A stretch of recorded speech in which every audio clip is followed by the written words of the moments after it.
So আমি আছো এতিয়া উৰুকাৰ বিভিন্ন ব্যঞ্জন খুব ধুনীয়া, ব্যৱহাৰ খুব ভাল, আৰু আপোনালোকে খোৱাং চাৰিআলিটো নোপোৱাৰ আগতে নপাওঁতে লখিমপুৰ ডিব্ৰুগড়ৰ ফালৰ পৰা আহিলে খুব ধুনীয়া, চাহো খুব ধুনীয়া, চাহ একাপো খালোঁ। আৰু খানা মই যাওঁতে শিৱসাগৰলৈ যেতিয়া গৈছিলোঁ তেতিয়া আমি ইয়াত খাই গৈছিলোঁ।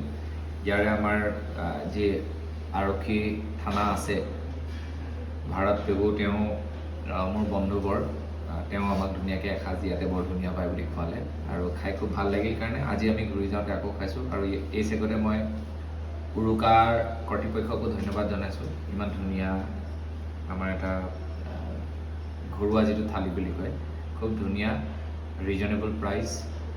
আৰু মই পেগুকো মই ধন্যবাদ জনাইছোঁ, ইয়াৰ থানাৰ OC, তেওঁ আমাক কালি খুব ধুনীয়াকৈ খোৱালে আৰু আজি আমি খাইছোঁ। মোৰ লগত কচুগুটি গেংষ্টাৰ আছে।